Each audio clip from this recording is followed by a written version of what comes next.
If you could go back in time to Ohio University today and conduct an independent study project that would benefit you and your career, what would the project entail?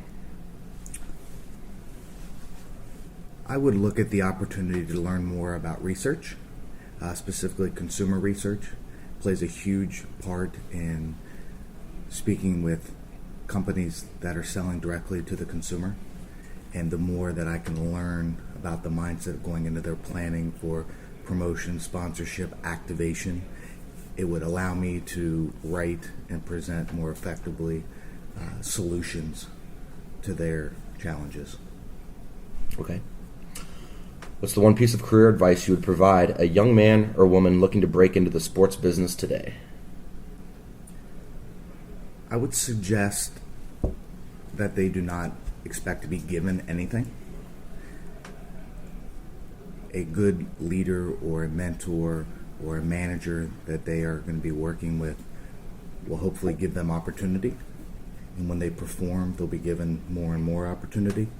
But if they're going in with the mindset of, I've accomplished this at the undergraduate level, or I've accomplished something else at the graduate level, and expect to walk into the work environment and be given, whether it be respect, responsibility, whatever the expectation is, it can sometimes lead to miscommunications.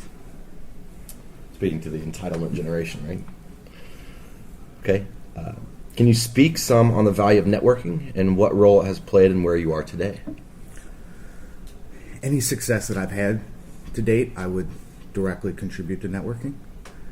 Fortunately, when I felt that it was appropriate to look for a new opportunity, I've had a network that I've been able to lean on.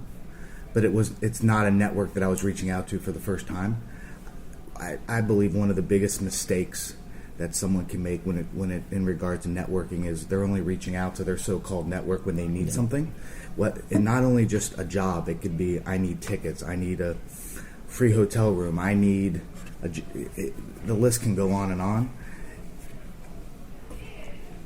Whether it be in sales, whether it be in networking, I'm a proponent of, if you can offer someone first before you ever have to ask for anything, it's a good situation to be in. And if you're looking at a network as a database of names and numbers and emails and whatever else contact points they have, it's usually, well, I feel confident saying it's not a strong network. And when times do get tough, if that's the first time you're reaching out to people or first time you're reaching out to them in a long time, I don't have high expectations for the results. What was your toughest hurdle you had to face while getting to where you are today? It's a hurdle I put out for myself, and that hurdle was I wanted more too fast, and didn't have the perspective that I do today that to go at a little bit slower pace. There are some, from a sales standpoint, I think that contributed to some success and tenacity of getting deals done, but oftentimes when you take the same skills that work external in an organization in order to bring in new business, if you use some of those same tactics and skills and you turn them inward to other internal within your organization, it can cause strife, and it can cause miscommunication. It can cause pain for the individual. So it took probably a few more years than it should have, but I feel like I've figured that out to an extent and focus on it, and have improved my ability to develop relationships internally and externally where I'm employed. Finally, what trends do you see the corporate sponsorship landscape capitalizing on in the next 5 to 10 years? Well, I'll start with the easy one, the one that everybody likes to say. Everybody right now, the two words everyone mentions are social media, but I'll spin it a bit in that I have no idea really where social media is going, and I believe that if somebody can say that they have all of the answers on all the different platforms and can project it out over 5 or 10 years, I would suggest that they're likely just trying to get a consulting deal to give a individual or a organization.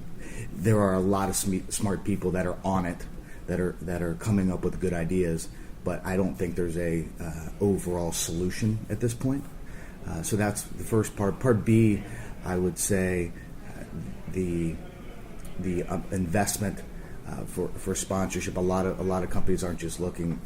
The global companies aren't just looking from the standpoint of how do I raise sales in the U.S. They're making decisions globally. So where it used to be, you would just compete with the team down the road or someone across country. Now you're competing for dollars in some cases against international properties. There's only so much money to go around, and for the decision makers that have that responsibility all the way around the world, it's a new challenge. Perfect. Thanks.